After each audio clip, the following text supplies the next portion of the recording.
What if I told you that spending over £1.6 billion doesn't guarantee success? That's right, folks. We're talking about one of the biggest names in football, Manchester United. They've splashed out more cash than most of us can even imagine, but they still can't seem to get their hands on that shiny Premier League trophy. So, what's going on? Is money not the answer? Or is there something else at play here? Manchester United, once the crown jewel of English football, has a trophy cabinet that would make any club envious. With 13 Premier League titles, 20 FA Cups and 3 European Cups, they were the team to beat for decades. The mastermind behind this golden era? None other than Sir Alex Ferguson, who led the Red Devils from 1986 to 2013. But as they say, all good things must come to an end. Since Ferguson's departure, United has been on a rollercoaster ride, and not the fun kind.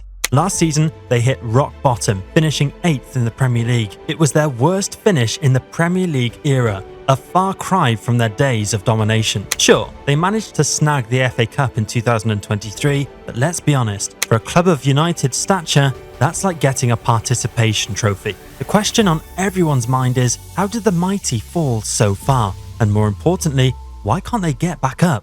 To understand United's current predicament, we need to rewind a bit. It all started back in 2005 when the Glazer family took over the club. At first, things seemed okay. United was still winning under the legendary Sir Alex Ferguson. But picture this, it's 2013 and Sir Alex Ferguson has just announced his retirement. The footballing world is in shock. Ferguson wasn't just a manager, he was Mr. Manchester United. His departure left a void bigger than Old Trafford itself. He was a force of nature. He could turn average players into world beaters and make opposing teams tremble at the mere sight of his red nose poking out of the tunnel.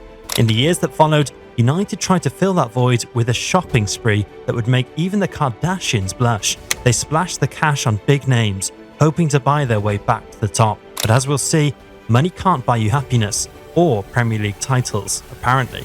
Meanwhile, their rivals weren't sitting idle. Manchester City, with their newfound oil wealth, were building a football empire. Liverpool, under Jurgen Klopp, were crafting a team that played like a well-oiled machine. Even traditionally smaller clubs like Leicester City were having their moment in the sun. The pressure was mounting on United. Each season brought new hope, new signings, and new disappointments. Fans grew restless, managers came and went, but the elusive Premier League title remained just out of reach. Adding to the drama was the ownership saga. The Glazer family were about as popular as a rain cloud at a picnic. Fans accused them of treating the club like a cash cow, milking it dry while neglecting its needs. As if all this wasn't enough, Old Trafford, once the theatre of dreams, was starting to look more like a theatre in need of renovation. The stadium's decline became a symbol of the club's larger issues, a once great institution struggling to keep up with the times. Now, let's talk about that eye-watering £1.6 billion spending spree. That's billions with a B, folks. To put that into perspective, you could buy around 6,400 Ferraris with that kind of money. Or, a world-class starting 11. But here's the kicker. They've got precious little to show for it. Think about it. £89 million for Paul Pogba, a world-class talent who spent more time changing hairstyles than changing games. £80 million for Harry Maguire, a defender who's become more famous for memes than clean sheets. And let's not forget the emotional rollercoaster of Cristiano Ronaldo's return, a Hollywood script that ended up more like a B-movie. But it's not just about the big names. United's transfer strategy has been about as consistent as the UK weather. One minute they're splurging on established stars, the next they're taking punts on promising youngsters. It's like they're playing Football Manager, but with real money and real consequences. United's spending has been comparable to other top Premier League clubs like Manchester City and Chelsea. But while those clubs have been lifting trophies left, right and centre, United has been left scratching their heads, wondering why their expensive jigsaw puzzle just won't fit together. And let's talk about the managerial merry-go-round. David Moyes, handpicked by Ferguson himself, lasted less than 12 months in charge. Then came Louis van Gaal, with his philosophy that left fans more confused than entertained. Jose Mourinho arrived next, promising to bring the glory days back. But the special one's tenure turned into a special kind of chaos. His feuds with players, the media, and probably even the tea lady made for great headlines but poor results. Ole Gunnar Solskjaer, a club legend, was supposed to be the feel-good story United needed, but his reign proved that nice guys don't always finish first, or even in the top 4. Now we have Erik ten Hag, trying to build a Ferrari with parts from a scrapyard. He He's shown promise, but the jury's still out on whether he can steer this ship, or should we say juggernaut, back on course. But recent results suggest he could be on his way out as well. But here's the real kicker. While United has been busy playing musical chairs with managers and players, their rivals have been playing chess. Manchester City, under Pep Guardiola, have created a well-oiled machine that churns out trophies like a factory. Liverpool found their perfect match in Jurgen Klopp, building a team that's greater than the sum of its parts. Even his successor, Arne Slot, has hit the ground running. And clubs like Leicester City have shown that with smart recruitment and a clear strategy, you can achieve the impossible. Meanwhile, United has been throwing darts at a transfer board, hoping something will stick. Let's not forget the financial side of things.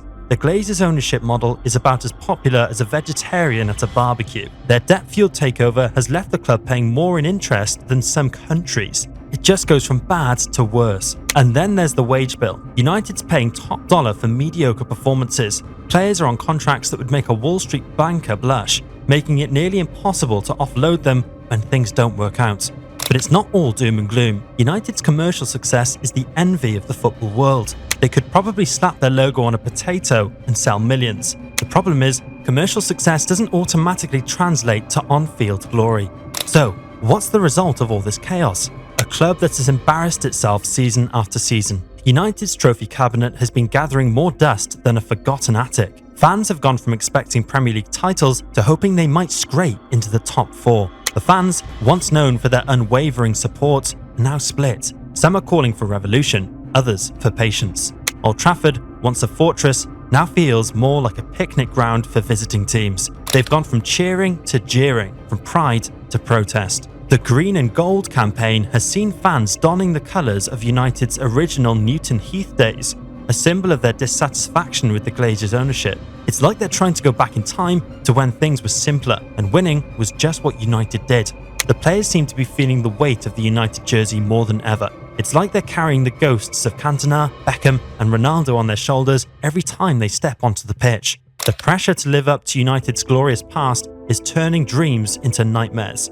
And let's talk about that past for a moment. United's history is both a blessing and a curse. It's what makes them special, but it's also the standard they're judged against. Imagine trying to replicate your greatest life achievement every single day. That's what being a United player must feel like. The club's struggles have also had a ripple effect on English football as a whole. The Premier League was once United's playground, but now it's a jungle where they're just trying to survive. The balance of power has shifted, and United's fall from grace has opened the door for new rivalries and narratives. But perhaps the most immediate impact has been on United's ability to attract top talent. Once upon a time, players would crawl over broken glass to wear the red shirt. Now, players seem to be using Manchester United's situation to their advantage, securing big wages because they know United are desperate.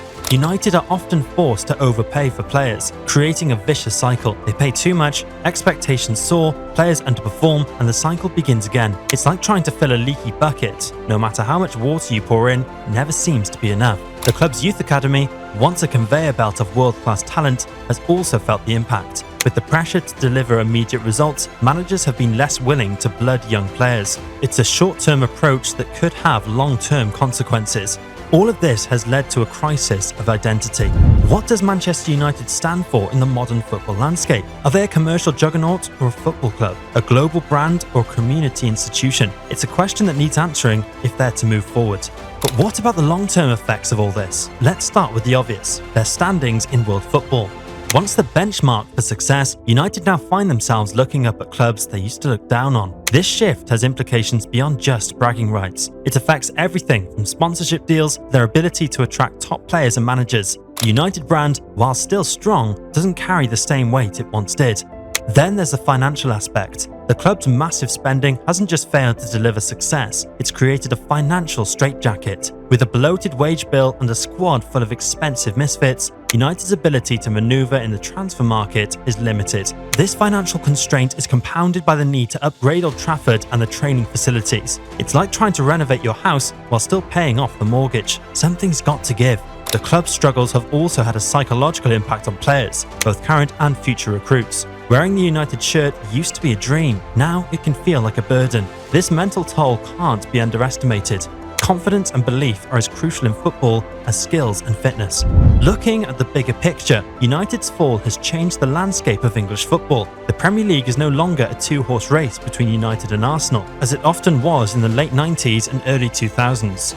It's become a more competitive, unpredictable league, great for neutral fans, not so great for United. This shift has also affected United's rivalry with Liverpool. Once a defining clash of English football, it now feels more like a battle for past glories than present supremacy. The new kids on the block, Manchester City, have muscled in on this historic rivalry. Speaking of City, their rise has been inversely proportional to United's decline. The noisy neighbours are now the ones setting the standards, not just in Manchester, but in English football as a whole. It's a power shift that would have been unthinkable in the Ferguson era. Even Leicester City managed to sneak in and win a Premier League title, while United was still trying to figure out which end of the pitch they were supposed to be attacking. But perhaps the most significant long-term repercussion is the erosion of United's winning culture. Success breeds success, but the opposite is also true. The longer United go without a Premier League title, the harder it becomes to remember how to win one. This cultural shift affects everything from player recruitment to fan expectations. It's no longer a given that United will challenge for top honours every season.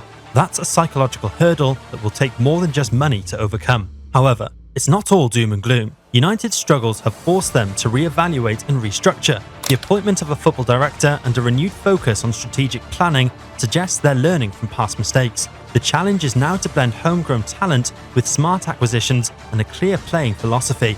It's a delicate balance, but get it right, and United could write the next chapter in their storied history.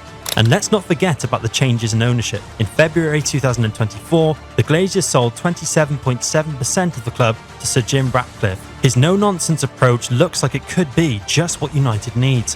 But question marks remain over the manager. Recent results and fan sentiment suggest Erik ten Hag won't last until the end of the season. Can Manchester United keep replacing their manager again and again? Ferguson showed that trust in a manager can eventually breed success. The road back to the top will be long and arduous. It will require patience from fans, smart decision-making from the board, and consistent performances on the pitch. But if there's one thing Manchester United has proven over the years, it's that they should never be underestimated. Who knows, maybe next season will be the one where United finally puts all the pieces together and reclaims their spot at the top of English football. After all, stranger things have happened. But Manchester United's journey from dominance to disappointment is a cautionary tale of how even the mightiest can fall. But speaking of mighty, have you ever wondered what makes some players seem superhuman? Well, you're in luck. Our next video, This Proves Haaland is Not Human, dives into the extraordinary abilities of Manchester City's goal-scoring machine. Trust me, you won't believe your eyes. Don't miss it.